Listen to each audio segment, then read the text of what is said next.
ఓం నమో భగవతే వాసుదేవాయ. ఆషాఢ మాసంలో వచ్చే శుక్ల ఏకాదశిని తొలి ఏకాదశిగా మనం పర్వదినంగా జరుపుకుంటాం.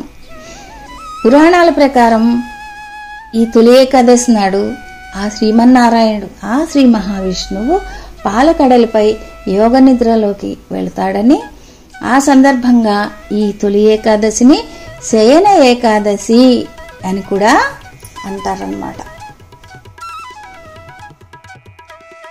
తొలి ఏకాదశి రోజున యోగ నిద్రకు ఉపక్రమించిన ఆ శ్రీమన్నారాయణుడు మరల 4 నెలల తరువాత అనగా కార్తీక శుద్ధ ఏకాదశి నాడు మేల్కొంటాడు.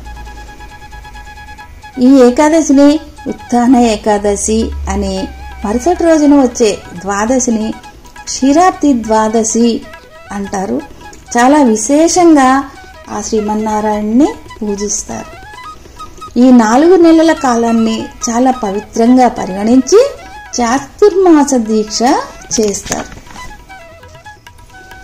చాతుర్మాస దీక్ష చేయాలంటే ఎన్నో నియమాలను పాటించాలి. కామక్రోధాదులను విసర్జించాలి. అలాగే ఆహార విషయంలో కూడా కొన్ని నిషేధాలను పాటిస్తారు.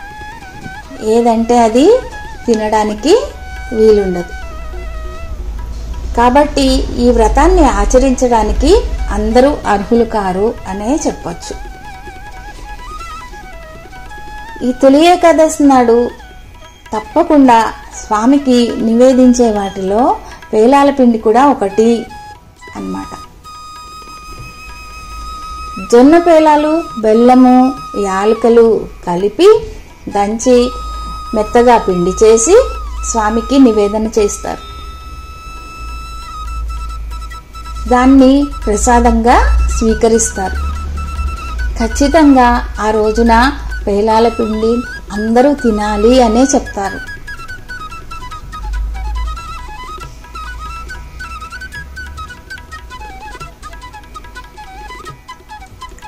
సహజంగా ఆషాఢ మాసం అంటే వర్ష ఋతువు ప్రారంభ సమయం కాబట్టి ఆ సమయంలో మనకి శరీరానికి వేడిని కలుగజేసి, అలాగే రోగ నిరోధక శక్తిని పెంచడంలో ఈ పేలాల పిండి బాగా సహకరిస్తుంది.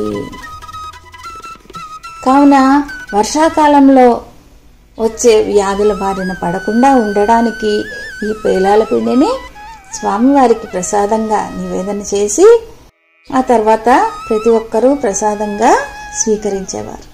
మన పూర్వీకులు పెట్టిన నియమాల ప్రకారము భగవంతునికి నివేదించే ప్రసాదం ప్రతిదీ కూడా మనకి ఆరోగ్యాన్నిచ్చేదిగానే వాళ్ళు ఆలోచించే వాటినే ప్రసాదంగా స్వామికి నివేదన చేయమని చెప్పేవారన్నమాట. కాబట్టి భక్తి, ఆరోగ్యం రెండూ కలిసి ఉండేలాగానే మన పూర్వులు ఆలోచన చేసేవారు. కాబట్టి తొలి ఏకాదశి రోజున స్వామిని మనసారా పూజిద్దాం, ప్రార్థిద్దాం.